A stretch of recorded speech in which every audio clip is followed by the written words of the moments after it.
All right, welcome everyone to today's Touchpoint webinar.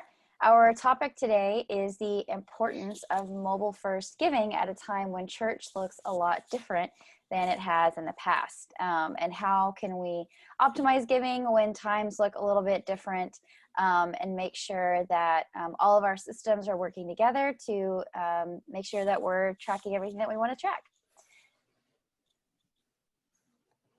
Before we get started, I wanted to share just a few housekeeping items. If you have to step away from today's webinar early, or you lose connection, or you wanted to share it with a coworker, don't sweat it. We'll make sure to send you a recording of today's presentation, and you should receive that by tomorrow. And we will also be adding it to the website in our resources section, so you can also access it that way. If you have a question, you can enter that in the Q&A panel. That'll be down there in the bottom kind of toolbar of your Zoom screen. And we'll also be doing a couple of polls in today's webinar, so keep an eye out for those. We really want today's presentation to be interactive and have your voice be heard. So I'm now excited to introduce today's speakers. The voice you're hearing is Leah Davenport, and that's my photo over there on the left. And I'm on point for marketing here at Touchpoint. We also have with us Chris Dolan, our Vice President of Product and Strategy. Chris, why don't you share a little about yourself? That's your photo right there in the middle, and what we're talking about today, and why we're excited to talk about this topic. Yeah, as Leah said, I oversee product and excited to be with everyone today. And it's a really important topic. As you know, we're going to really be diving into three things: why you can't ignore this, some myths around online and mobile giving, and then talking about how to optimize it. And so hopefully that first point is obvious for everybody now, and especially in today's world where we're not meeting in person, or when we are meeting in person, the offering plate is probably not a safe thing to be passing with some fears and concerns there. So anyway, we're excited to be talking about this. And let me introduce the third person. Andrew Triplett is our Director of Consulting. And I'll let him say hello in a minute, but he's actually working hands-on with some churches, actually helping them implement some of these strategies and some of the things we're going to be talking about today. So really excited that he's with us on the team. And Andrew, I'll let you say hello here. Yeah, hey everybody, happy to be here. Awesome. So moving right along, why you can't ignore mobile giving. Let's just dive right in. So it goes without saying that things started looking radically different a few months ago. All of a sudden, the unprecedented reality of a global pandemic demanded that we all stay inside as part of social distancing measures.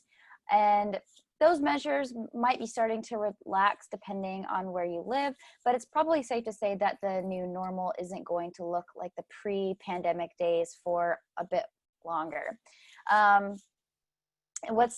I thought it would be interesting to look at a couple of studies that have kind of shed a little bit of light and provide us some benchmarks to look at going forward. The State of the Plate did a nationwide poll back in April, kind of surveying some churches, and they wanted to see, had giving gone down, had it increased, had it remained the same during the COVID-19 pandemic when people couldn't be present at church passing an offering plate. What's interesting is, while you had some movement kind of at either ends of the spectrum, with some people saying that as much as 75% of their giving was down, and some saying that they were actually up by 8%, most people sort of fell in the middle, with just under a third saying that their giving had remained steady, and another third saying that it had gone down between 10 and 20%. And so kind of with that, I also wanted to turn it over to you guys and find out, has your giving declined? Has it decreased? And let me get our poll started.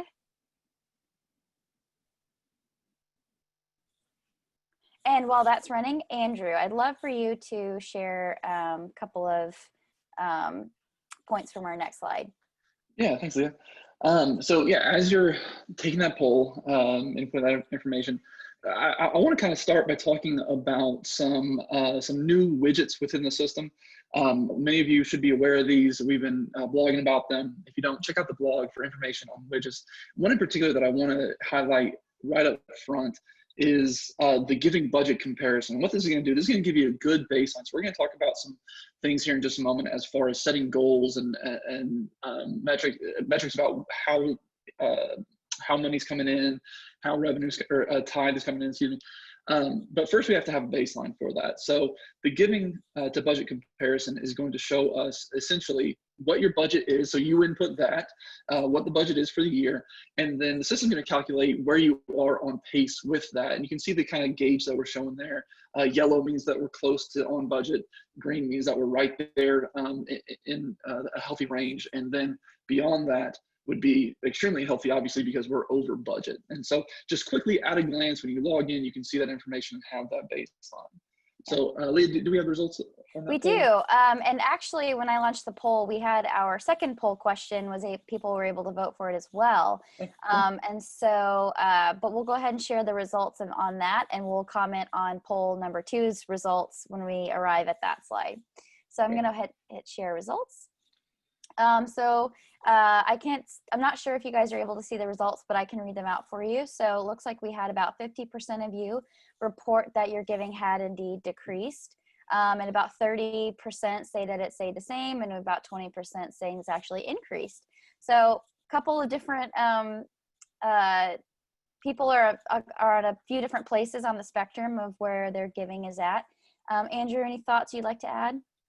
Well, first, I think that's a fascinating result that, you know, a few of our churches have said that, hey, some have increased, and what I would attribute to that likely, and I'd love to, you know, hear feedback on this, it's probably that you've put more onus on it. You've probably elevated it. It's probably been a topic of conversation within your online stream.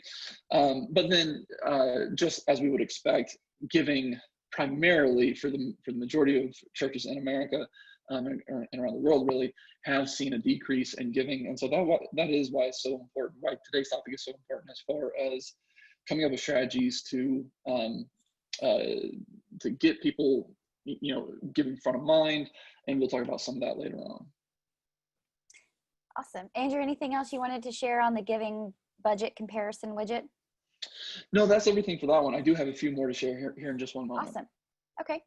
And I'll take over on this slide for a bit. So these are some benchmarks from the M&R benchmarks group, and they are a group that they survey and they study digital fundraising. These results are not specific to the church, but I think they're important to consider because statistics show that people who give to church are also likely giving elsewhere. And so I think it's really worthwhile to take a look at these to kind of see what overall trends across just overall giving are looking like. You can see over the graph on the left, this bar chart over here, it shows the breakdown of how people are interacting with organizations they give to by device. So you can see that far and away when it comes to traffic, mobile has the lion's share of those visits.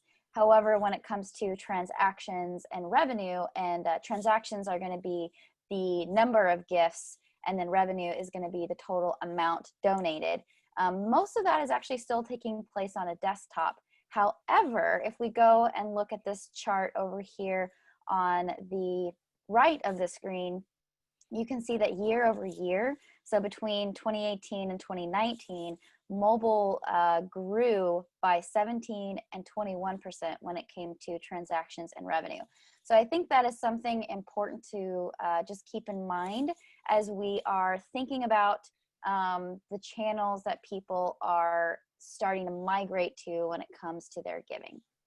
So Andrew, I think I'd love to pitch it back over to you for this next slide.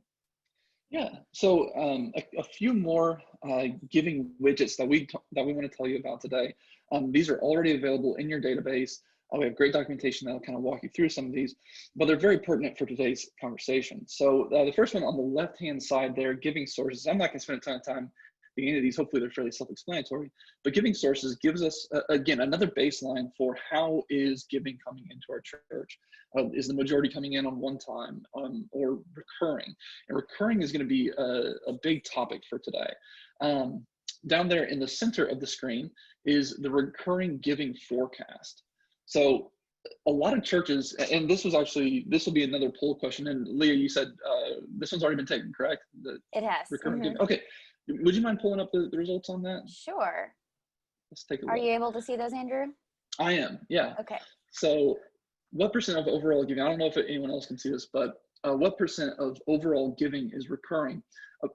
About 32% of you on the call today said that less than 10% of your giving is recurring giving. And then another 32, so another third is saying that it's 20 to 50% of your total giving. And then 15% of you, so several of you on the call said that over 50% of your giving is recurring. And that's fantastic. That's kind of what, that's what all churches should sort of be driving to. And we'll talk about that a little bit more in just a second.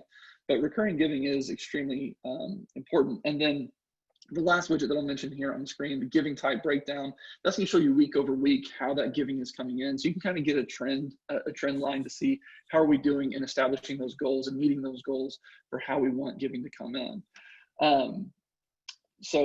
The next slide is of course calling up the poll, which we've already done.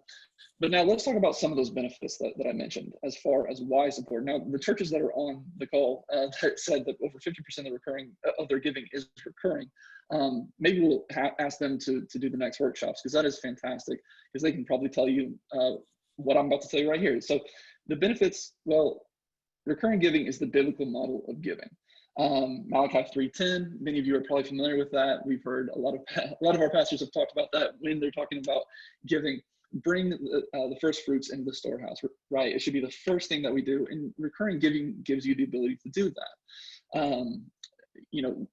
You have the ability within the recurring giving page and touch point to just indicate what day you want that recurring gift to happen. So maybe if you get paid the 1st and the 15th, you set up your gift to happen the 1st and 15th. And that is a biblical model for giving, because it's the first thing that I'm doing when I get paid.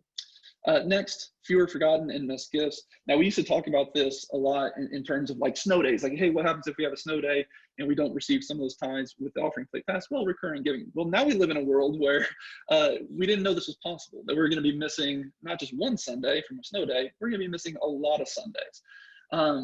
And some churches are starting to reopen now, but not all. And so recurring giving, we've seen, has become very, very important. A lot of churches are reaching out to us and asking about this because it helps with what is next, which is predictable revenue. That's kind of a businessy term, but predictable revenue essentially gives you the ability to know, hey, what's about to come in. And for you churches that responded and said, hey, over 50% of our tithe is recurring, you guys are in a great position, because now you can say, okay, looking down the road, we want to establish these ministries, and you're going to have the tithe, you're going to have the funding to accomplish some of those goals. Whereas if we're on the lower side of that scale, it's a little bit more unpredictable. If only 10% of our revenue, if only 10% of our tithe is recurring, we're not guaranteed those future gifts. So it just helps us enact more missions. Leah? Yeah, let me actually jump in here. Hopefully people have found these widgets very helpful. And one thing I hope you've noticed is that, as we went from, earlier in the year, as we were meeting in person, to everything being online and remote, that you're able to see the increases both in the amount of online giving and the amount of recurring giving. And so as I've talked with lots of our different partner churches, one of the things we've seen is churches that were really strong with online and recurring giving did not see as low of dips. Now, obviously that's impacted by where they are in the country and how unemployment has impacted your particular church through this time, because unemployment is at all-time highs, understandably. But churches that had most of their donors already set up on giving online and recurring have seen much lower dips in their giving. And so that it's kind of brings me into the next point, which is, church already looks different. And as Leah said, it's going to be a long time before we're back to normal. If you show the next slide, Leah, this is still what a lot of us are experiencing. Some parts of the country have started going back. I know I personally live in New York City, and we're estimating it's going to be several weeks, if not months, before we're actually back in person meeting. And so whether your people are watching on an iPhone, watching on a computer, or maybe throwing it up on their Apple TV or something like that, the offering plate is not possible in these experiences. And so it really stresses the importance of having an experience that people can do on their mobile devices very easily and very simply. And so let's look at some stats around it, what it looks like to even what mobile has meant in our culture. These are probably obvious things to all of us. This first stat, 4 hours is the average time spent on smartphones a day. I know when Apple released the whole screen time thing, I was really hesitant to turn it on because I didn't want to know how much time I was spending. I knew it was a lot and I was kind of embarrassed. Maybe it's actually helped me reduce the amount of screen time now that I know, and trying to be more present. But regardless of where you stand on that and how much time you spend, everybody knows that it's so easy everybody has their mobile phone with them at all times. And it's so easy and almost second nature whenever you sit down and you don't have something to do to pull out that device. And so we're going to talk about, making it super easy on that device to give. The next stat, 63% of Google traffic in 2019 came from a mobile device. In the chart to the right, you can see that in kind of mid 2016, mobile traffic actually surpassed desktop traffic on average across the web. And so these numbers are just continuing to grow. More and more stuff is being done on mobile devices. And we've talked about this in the past, so this shouldn't be a surprise. And it stresses the importance of mobile responsive emails and your database being mobile responsive and all these things. But today we're going to be talking about giving, and I'll get into that in a minute. The last thing, how people respond to your brand. Like if you don't have a strong mobile presence, and I think that looks like two things. One, your website should be mobile friendly or mobile responsive, but having an app where it can know the user and create a personalized experience and make things super easy that just aren't as easy or possible to do on a website, helps shape and form people's opinion about your church and your brand. So moving on to the next slide, this kind of talks about the growth in mobile transactions and mobile retail. So it's estimated that online transactions are up to 40% using a mobile device. And actually, that was a stat that was prior to coronavirus. I wonder now, with people not being able to go into physical stores or not feeling safe after things reopen, if you're going to see that number increase even more dramatically in 2020. $930 billion. That's the amount of money spent using mobile payment applications. So people having their credit card or payment information within the phone, which just makes it so much easier to give or to do whatever you're trying to do. And then it's estimated that 54% by 2021 of retail will happen on a mobile device. So again, a shift away from in-person stores or even websites where you can do pretty much the same thing on a website as you can on a mobile device, but the mobile device creates a better experience, a more personalized experience where it knows you and it allows you to store things better than a website can. And that's what I'm going to dive into on this next slide. So, and let me actually clarify here. When I'm talking about mobile versus desktop, when I'm talking about mobile, I'm specifically talking about a mobile app. A mobile website or a mobile responsive website is important, but there's limitations to what can be done on a mobile website versus what can be done on an app. An app, you can be logged in with a in fact, Touchpoint's login on the mobile app is now frictionless, meaning you don't have to have a username or password. You can just put in an email address or phone number and it will send you a secure PIN to log you in. And then you set a PIN just like you do for like your bank, or you can set your Face ID or your thumbprint. So it's you do that once and then it knows you, which means all the calls to action that you're trying to do with your congregants, whether it's getting them to register for an event, maybe sign up for a community group or life group, small group Bible study of some sort, or make a gift. There's lots of different things, updating their profile. All of those things can be done so easily and so quickly and so securely through the mobile device versus having to go to a website, which you know, it's not always with you, and it just isn't as simple and as easy as possible. And so I think that's why you're seeing the rise in traffic on mobile. And the mobile app particularly creates just such a seamless experience for that. So it's a great thing. So the next section here is diving into some of the myths around online giving. And we want to talk to you about why you shouldn't be afraid of those, and then really break down some of those myths. So that if these are barriers, some of them are for churches, and we hear this often, but they shouldn't be today. And we'll talk through each of those different things. So the first one here is online giving costs too much. This was probably the main obstacle for getting people to move over to online giving. And there's still churches today that don't have an online giving presence. And I hope in a kind of a, well, I don't want to call us a post-COVID world because we're not there yet, but in the middle of being in this COVID experience, I think that this is something that's probably changed, because they've realized without a strong online giving presence, it's really impossible to be able to bring in those tithes and offerings to be able to support the ministry and keep it going when you're not able to meet in person. But let's move on to the next slide here. And I want to share, Touchpoint has many online giving partners. We actually, as a software company, we do not process the transactions, and we take no part of that transaction or that gift amount. And so we actually let churches bring their different payment processors. And there are really two different categories they fall into. There's the payment processors, which will process the transaction. You usually hear them as the processor and the gateway.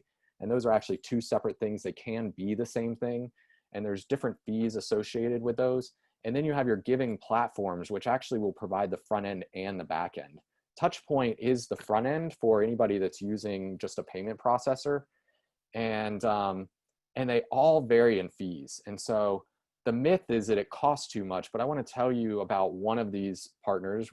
In various webinars, we will spotlight different partners. And so let me just show you on the next slide how the different fees for giving are broken down. So if the big green circle is your overall gift, there's really three different types of fees that can be charged to a church.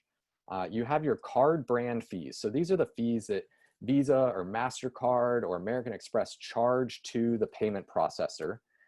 And then the payment processor usually marks those fees up. And then depending on whether there's a separate giving platform, there's often a giving platform fee as well. And so if you go back a slide, Leah, sorry, one of the, we have lots of different partners, and one of them on there, you'll actually see the word ministry underneath, and that is MyWell. They are actually a nonprofit that is spun off of Transnational, which is the payment processor. And they're one of the largest payment processors, similar to some of the others you're seeing here on the list. And they basically said, we are going to only charge the base credit card fees. We're going to pass those fees on to you. And so we're not marking up that fee. There's a lot of giving platforms that will mark up that fee. There's a lot of church management systems that will mark up that fee. Touchpoint never marks up that fee, and MyWell never marks up that fee. They also don't charge a platform fee because they're not a front end, and Touchpoint doesn't charge a separate platform fee. All the giving functionality is included in the main fee. And so going back to that slide, Leah, if you can imagine, if you're paying all three of those circles, the fees can get very high. But if with MyWell, you can actually reduce those fees to basically the lowest possible fee that's available out there. And so we've had several churches that have saved actually, tens of thousands of dollars and even close to $100,000 a year in giving fees. And so just wanted to throw that out there. If you're not using MyWell, or you want to evaluate, your different payment processors, all the different processors we work with and giving platforms charge different fees, and sometimes they charge different fees to different customers. And so we try to take a neutral approach to that, and there are reasons why you may want to use one of those versus another. But if you need help evaluating or comparing those, we're happy to help you in that process. And Chris, we've had a few questions come in, and we will take time to address these at the end. We have a lot to get to, so we'll address those later. But there is one in particular that Chrissy asked that is pertinent to what you just said, Chris, and that is, hey, we're using, Chrissy asked, we're using a different provider. I'm not sure, Christy, if maybe one of your providers maybe was on that screen, you just didn't know about that. But since they're using a third party for that, they're not able to take advantage of those widgets that we discussed earlier and some of the reports within Touchpoint. So Chris, what can people do? Christy says, simple give. What can people do? In fact, I think, if I'm not mistaken, please correct me if I'm wrong, we have an import for simple give. Is that correct? I believe there's ways to import. I'm not 100% familiar with that one. But if you are able to import the gifts into Touchpoint, and depending on how you bundle it, you can still take advantage of those widgets and reports. You'll either need to import it in a way that it works with the way the widget's set up, or you'll have to go in and there's some code that you can adjust in the widget, some fields that will pull your specific bundle names and things like that we can do in kind of an offline conversation or something. So it is possible to take advantage of some of those. Right. Yeah. So, if you're in doubt, if you're using a third party, shoot us an email, support@touchpointsoftware.com. Again, support@touchpointsoftware.com, and we'll work with you to see how we can get that information imported, whether it might be a manual import, something of that nature. So, and I see somebody else asking if they're using Transnational, is it possible to switch? So Transnational is MyWell. MyWell is their new kind of branded name for this offering for churches. So. Okay, thanks for that, Chris. Didn't keep us off there. So, all right, number two, second myth: online giving can be distracting. We're kind of entering this new phase. Chris said this a moment ago. The offering plate. Maybe we're not passing that in the future. We're trying to eliminate the transmission of germs as much as possible. I know churches aren't handing out bulletins, things of that nature. So maybe not handing out, passing the offering plate is something that we need to look into. What's sad about that is that we're kind of losing that opportunity to give as a community for all of us at the same time. But we don't have to lose that. So my suggestion to churches has been, hey, give people an opportunity to respond rather than passing the offering plate. Hey, let's all take out our phones now, pull up our church's app, and there we are. We have the ability to give.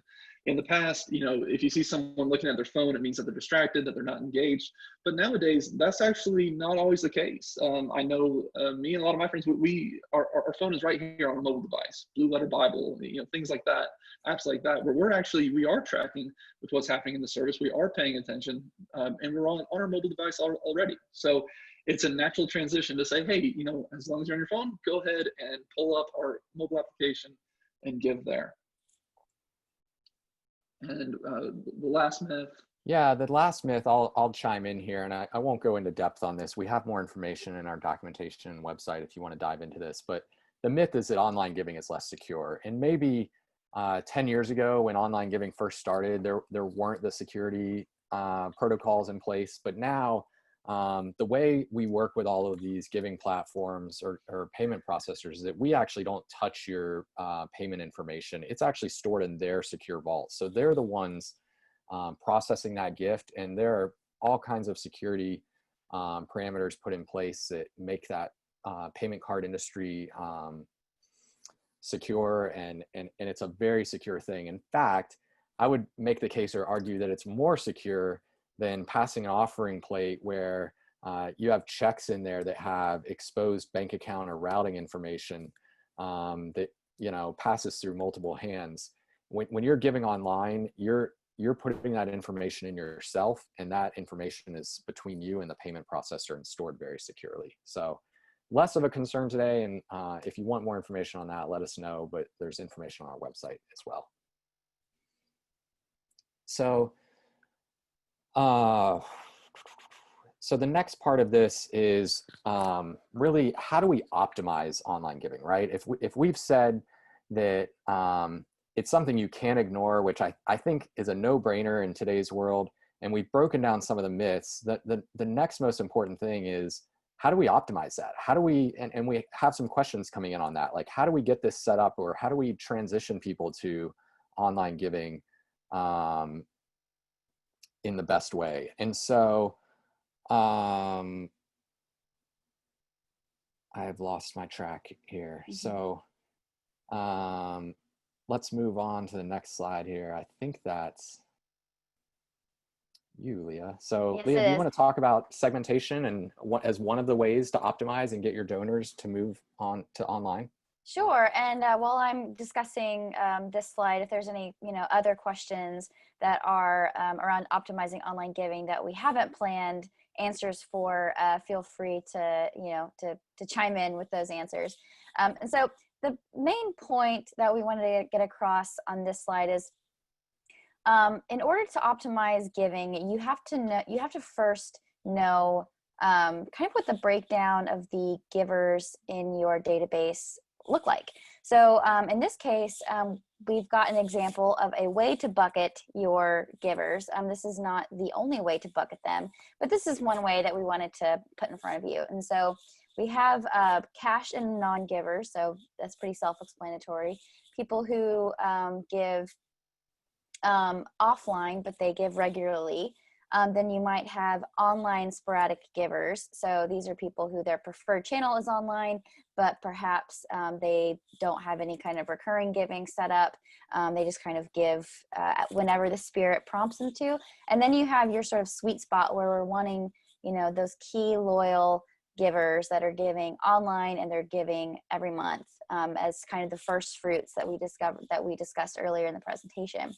And so the overall benefit of bucketing these people is it allows you to put different messaging in front of them based on the things that you can assume about them based on how they give. If they are giving regularly to you, it's probably a safe guess that they might give to other things, and you can put additional asks in front of them. But then also looking at some of these people that are maybe only giving cash, they're giving sporadically, they're giving online, but they're not giving all that often. You can put messaging in front of them, encouraging them that, based on their involvement with your church, it might be time to kind of do some examination of their hearts and see if it's right for them to set up that online recurring giving. And so the other point that I wanted to raise about this is you can use your giving data to figure out what the right way to bucket your audience is. The economic situation in your region might be different. You might have a large amount of people right now who they used to give regularly, but they have stopped giving regularly just because of unemployment.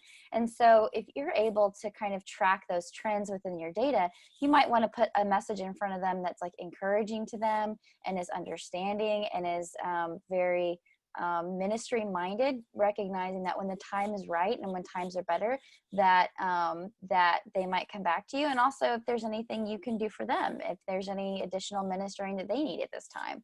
And so the overall takeaway is that having detailed and up-to-date information about how often your members are giving, who is giving, when they give, is really important. And then the other quick thing that I wanted to touch on with this slide is just that, because we're having this conversation around mobile, it's really important that your emails that contain these calls to action are mobile first. They're mobile responsive, they're easy to read. The text is not too small for those who have trouble reading small text. The calls to action are bold and obvious and just optimized for that experience.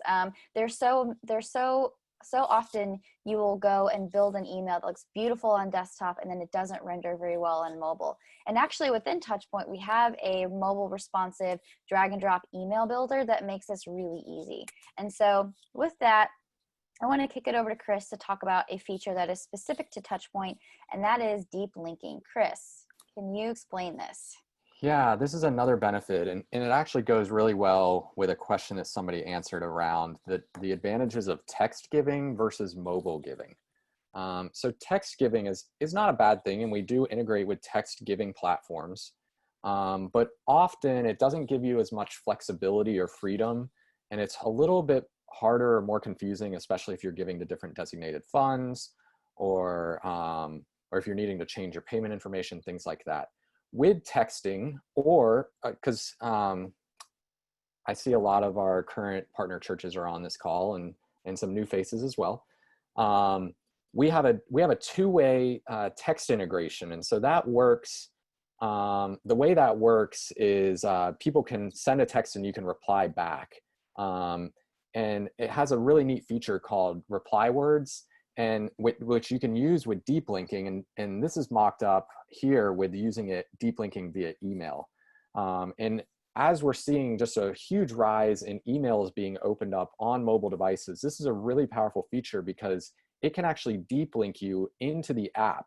And if you don't have the app, the deep link will go to the App Store listing where you can download the app.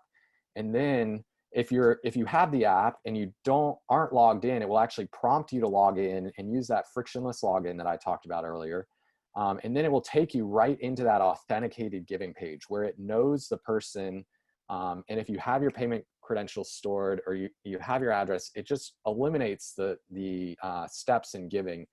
And it's just as easy and actually just as quick as text giving. You can actually make a gift in just a matter of seconds. And deep linking helps make that really powerful. And the deep linking is available both in emails and mobile responsive emails, as well as through the new SMS functionality that we've been rolling out over the last few weeks. So. All right, and just some general tips about driving folks to giving. You have to make it easy on them. It has to be an easy, frictionless process for people to give.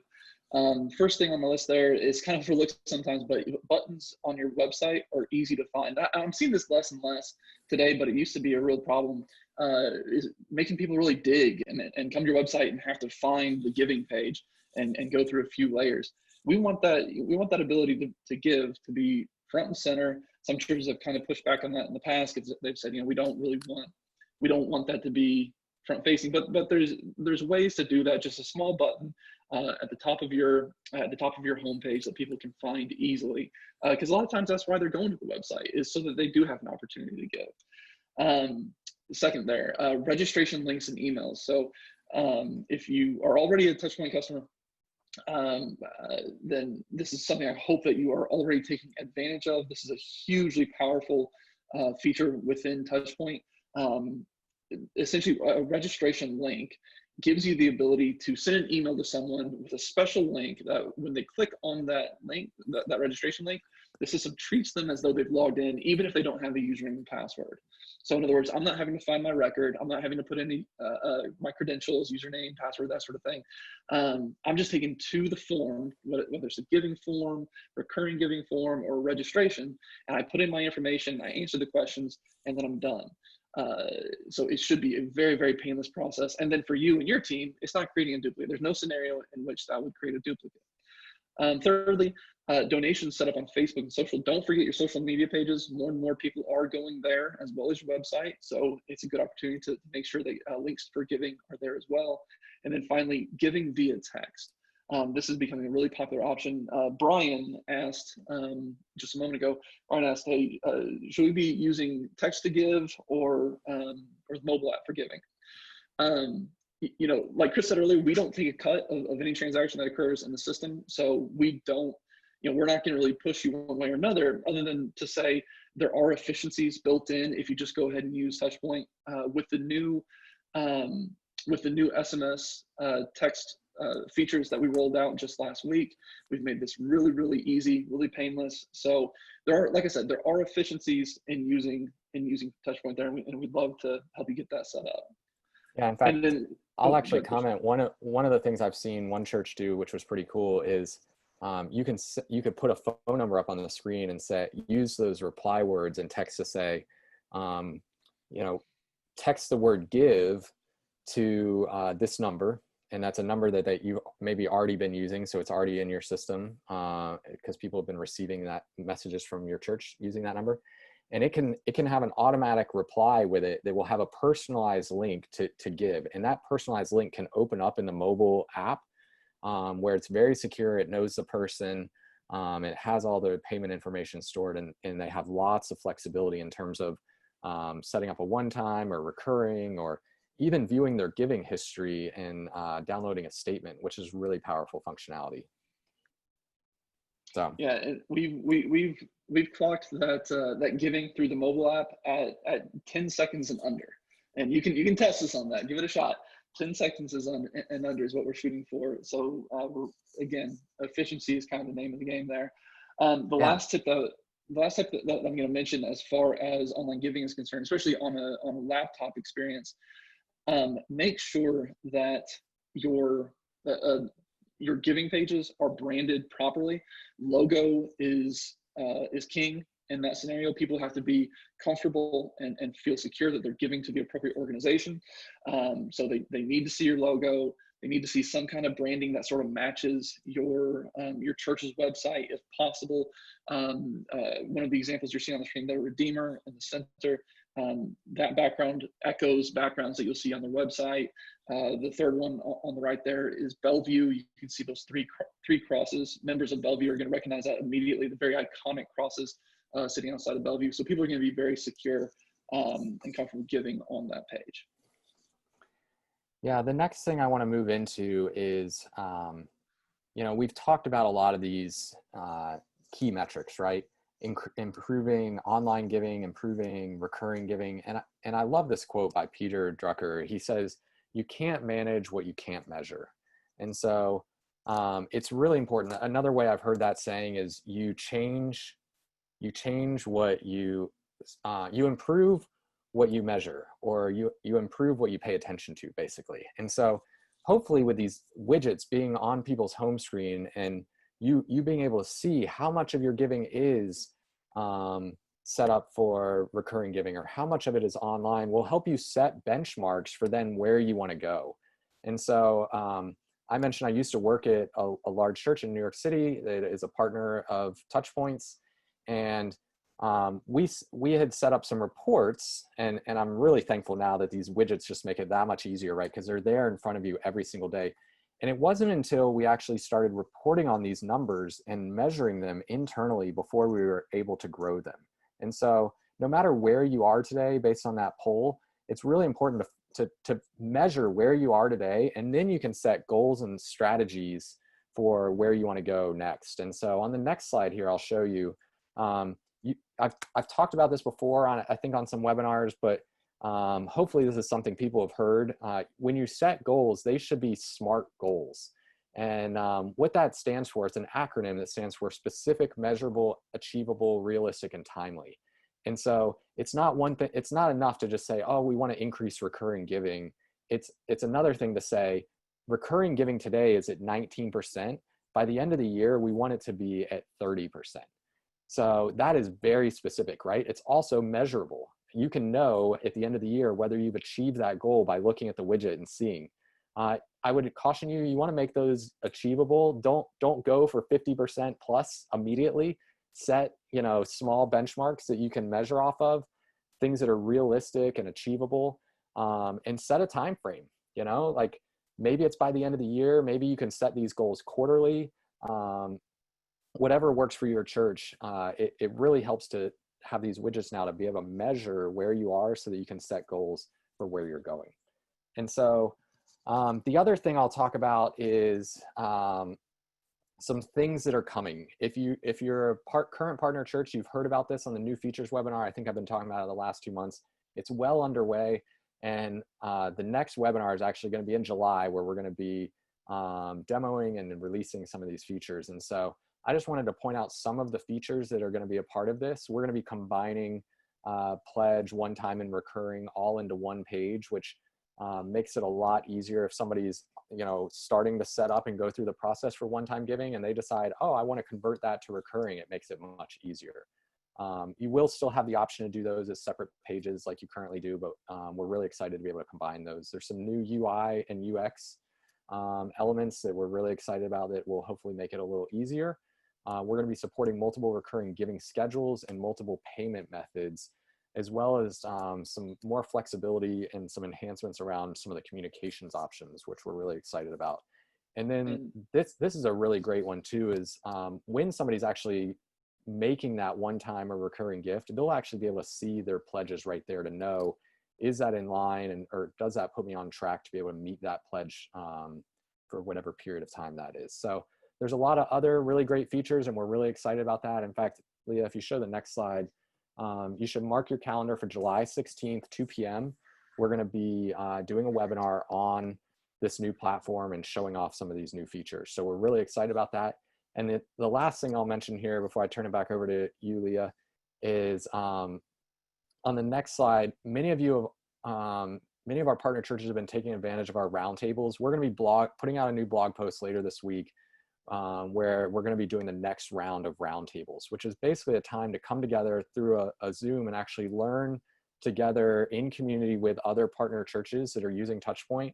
And these are the topics that have risen to the surface that we're planning on addressing. So some of these widgets that we've shown you, I know a lot of the churches on this call have already set those up. A few have not. And so if you haven't done that, or you need help or want to talk through different ways to set those up, we're going to be covering that in one of the roundtables. We're going to be talking about some best practices around two-way texting.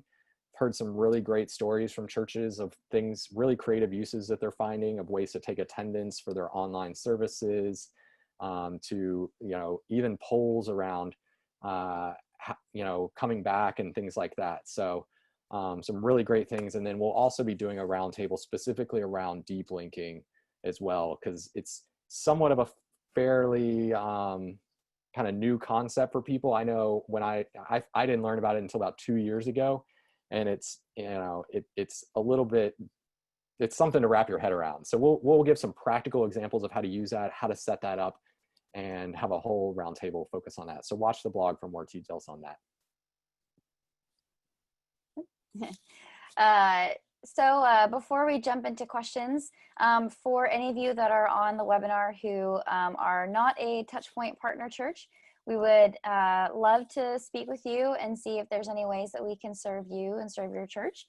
And so if that's something that sounds interesting to you, you can go over to touchpointsoftware.com/try-it, and you can set up a call with one of our solutions architects, and they will be happy to just explore some ways to optimize the technology that you've got at your church.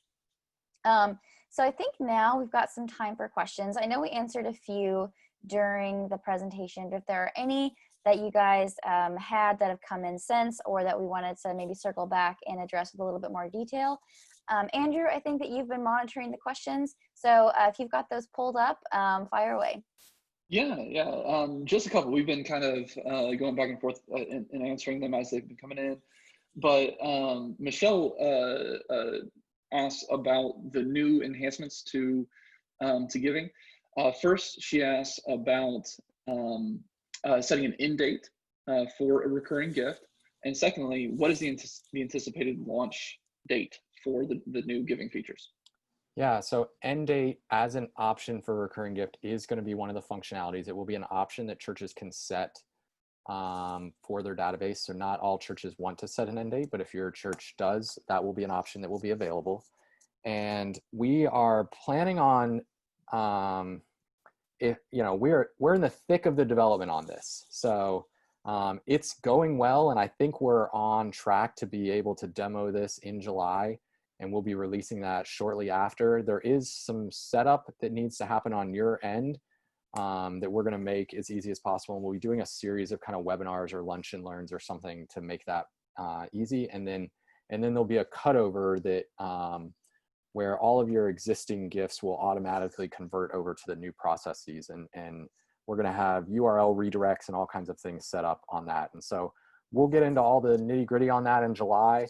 But right now we're on track for that, and we're really excited about the new functionality that's to come. And I see or Andrew, I don't know if you want to keep asking. Yeah, sure. Yeah, we have a couple coming in. John asked, how easy would it be to transition from basic Touchpoint user to some of these enhanced features, such as the app and giving features? So John, just to answer that question, everything that we've discussed today is already available to you except for the mobile application. So as far as the base Touchpoint software database is concerned, we don't really partition that in any way. So you have access to all the features that we've discussed. The app is kind of a separate thing. If you want to reach out to us, again, support@touchpointsoftware.com. Ask about the mobile application. We'll get you put in touch with the right people so we can help kind of get you started on that road. It has Again, but just to answer your question, the mobile app does have a really nice drag and drop management. So it's really easy to set up, and then it's just encouraging your users to download. And now with deep linking, it's actually really powerful because you can actually send out a text message to all of your congregants, and then you know that that's being received on a mobile device with a link that says download our new app, and it will just take them right to the App Store listings. So in terms of app adoption and some of those things, that's one of the really great benefits for deep linking that we'll talk about in one of the upcoming roundtables. And then another question. I thought this was an interesting question, good question from Ross. He says, my congregation is majority seniors.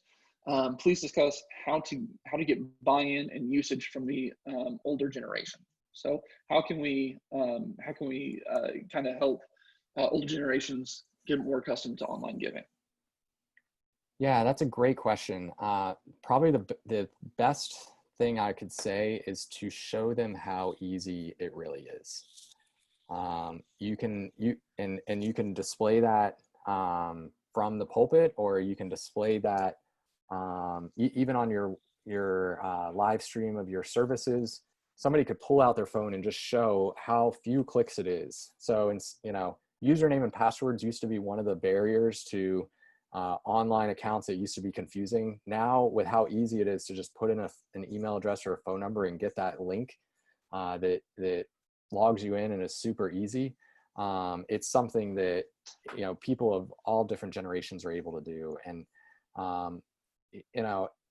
I know it's harder to get sometimes different generations to adopt new technologies, but I know a lot of them already have mobile devices. And so with deep linking and some of the powerful features there, you can make it really easy for them to find those apps and get those downloaded on their phones without them having to know where to go and search for and download those. So those are a few ideas there that might help. All right. Penny asks, don't we need SMS buy-in? In other words, don't people need to opt into text messaging? Chris, you want to talk to that? Yeah, so for reply words, you don't actually need buy-in. If somebody sends a text message to your phone number, then it can automatically reply and you don't have to have SMS turned on. The other thing that we've seen some churches do, and I think it's a fair thing to do, is you can actually send them the initial text, getting them to opt into your list. And you can tell them if they, sometimes different churches handle it different ways, but you could actually send them a message that says, either opt into our list by clicking, using a reply word to opt in, or you can say, basically, we've subscribed you to this SMS, and if you want to stop receiving these, you can very quickly and very easily get out of this with a reply word.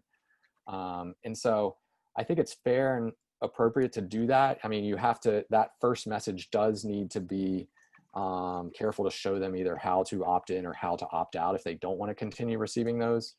But that's a setting that could be set for everybody automatically in Touchpoint, and then people could opt in or opt out. Okay, and that is all that I'm seeing for now. Caught up. We have a little bit of feedback from folks concerning MyWell. But outside of that, those are the questions. Awesome. Well, thank you for refereeing there, Andrew. I think we can just go ahead and wrap it up right there with 5 minutes left in the hour, and so maybe get you back to your day a little sooner. So I just want to thank everyone for joining. Hope you found our presentation today helpful.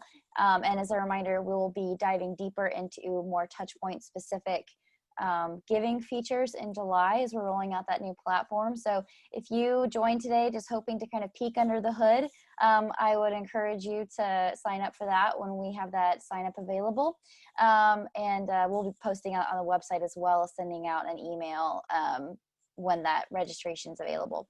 And also, final reminder, the recording will be on its way to your inbox tomorrow and will be posted on the website either by the end of the day or early tomorrow. And so if you wanted to share that or go back and review, that'll be available to you. Thank you again, and hope to see you next time. Thanks for joining us, everyone.